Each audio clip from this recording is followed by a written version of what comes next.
Vote Change UK? I actually just got one of these, sorry. Okay, that's okay. You already got one? Yeah, I came Oh, in the that's mail fine. Thank you today. very much. Thank you. Can I give you a leaflet, madam, to vote Stop Brexit and Vote Change UK? Thank you. Okay, hi, can I give you a Stop Brexit. Vote to stop Brexit. Vote to stop Brexit. That's fine. Okay, thank you. Ma'am, hello, can I give you a leaflet? Can I give you a leaflet to stop Brexit? Thank you. To stop Brexit?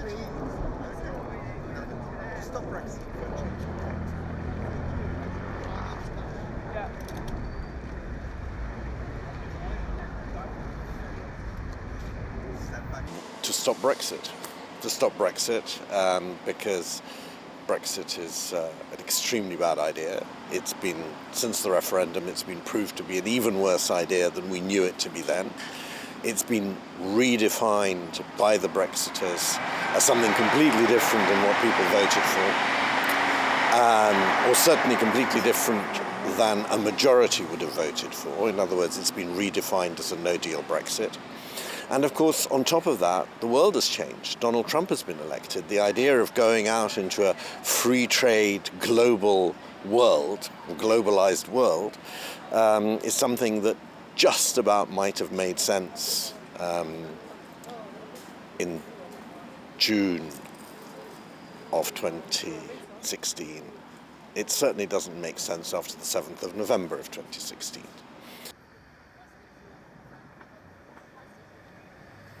We're definitely appealing to them, and that's one of the reasons why I'm standing. I thought that was something I could bring to the campaign as being both a British citizen, a Londoner born and bred, but also a Polish citizen who's done his bit in politics elsewhere.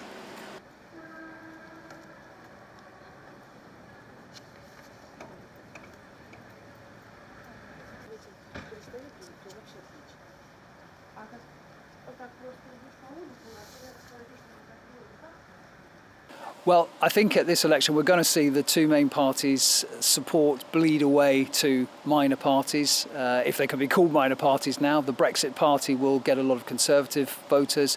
The Lib Dems look as if they're going to pick up quite a lot of former Labour voters.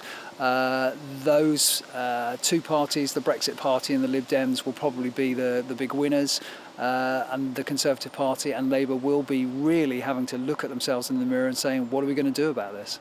They sign their own victory by going into coalition with the Conservatives and and I think obviously if European citizens, mobilise sufficiently, then that's going to be good for the Remain parties and in particular the Liberal Democrats.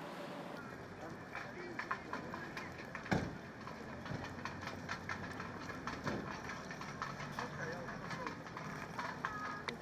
a Friday afternoon before bank holiday weekend, electoral assembly. Really? And that was because at the time, this form was.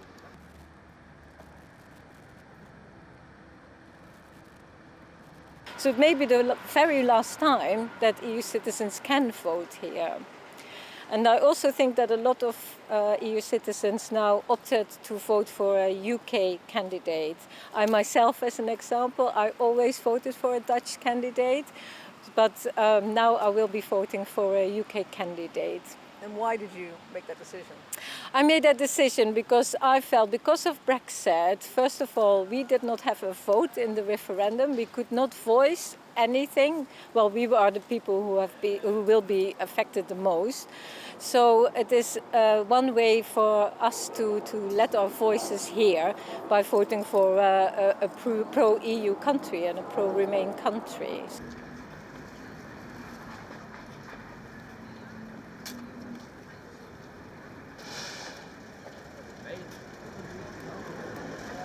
I'm concerned about my future and everybody else's future. So I see Brexit as something bad. But again, it is what it is, and we need to hope for the best. So yeah, definitely I will vote and then try to make some difference, at least by voting. So I encourage everyone else to go and vote as you know, every vote is important.